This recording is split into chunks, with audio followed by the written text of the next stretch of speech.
Long time no see, Silus. Lieutenant. I was just thinking about you. That's so. I was just thinking about that pretty neck of yours. How sweet.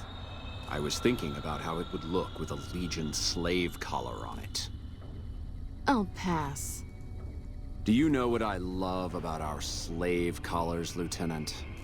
If you love them, maybe you should try one on. I love how tightly they fit.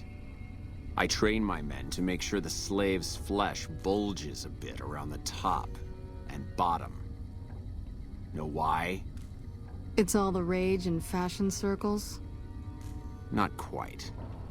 If you fit it just right, their body never gets used to the feeling of wearing it. It cuts in just enough when they swallow or turn their head to remind them who they belong to. And it's that constant reminder that keeps them docile. In that case, maybe you'd better save the collar you were gonna give me. Oh? For whom? For a friend of mine you're about to meet. My friend isn't very docile. And who is this friend of yours? You know all the rules the NCR instituted to protect enemy prisoners of war? Of course. My friend doesn't. Oh, and Silus, if you resist at all, I'll personally blow your brains out. Come on in, he's all yours. I'll be back in a bit to see how you're getting along. And I'll need you to surrender your weapons before you go in. You can pick them up from the locker on your way out.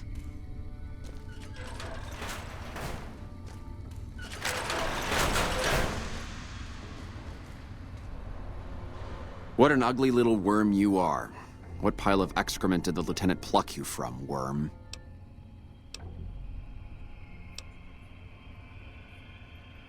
You must have some reason to be in your line of work. Tell me, what did the Legion do to you? Did we enslave your children? Slaughter your family before your eyes to teach you a lesson?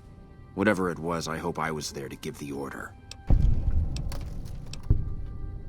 Foot soldiers of the Legion are trained not to have to think for themselves, to have conflict removed from their minds.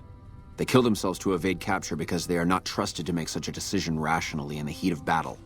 But I'm no foot soldier. I knew I could escape captivity on my own without revealing the tiniest iota of information to my captors. I'll show you gutless, you sniveling bastard. I'll spill your guts all over this room. Get away from me. Something the matter, Silus? You look upset. I don't know. I thought she seemed like a nice lady. Your friend is a miserable fucking degenerate. That's a long walk, Silus. I don't think it's gonna happen. You'd better just talk. If we were on the other side of the river, I'd have her torn apart by dogs. If you don't like dealing with me, I can bring my friend back in.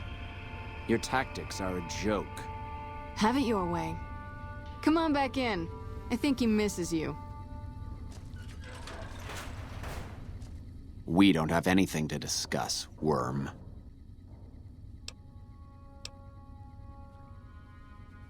Coward. I've faced odds that would make your NCR soldiers wet themselves. I've led charges against men with guns, carrying only my knife. And I can tell you, it was they who feared me. But suicide is a weak death on a battlefield. It says to your enemy that you fear capture.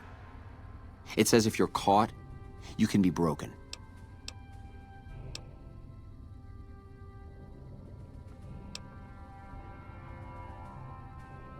You think I'm going to slit my throat for some megalomaniacal self-appointed dictator?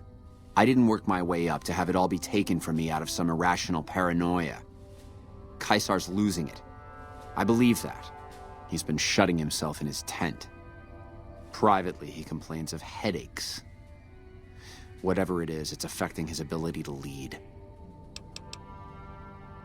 Time was essential for my mission, but we waited 3 days for him to dispatch us. Another of his headaches. Does that sound like a man in command?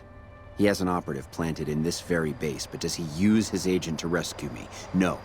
He's content to have the agent spend his nights radioing troop positions back to our base camp. He knows I'm here, and he's left me to rot. I don't know. I know he sends intelligence by radio in the middle of the night. Sometimes that intelligence would find its way to my cantery.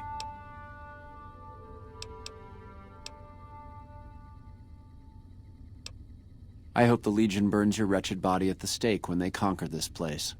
Nothing I could tell you would do anything to stop that.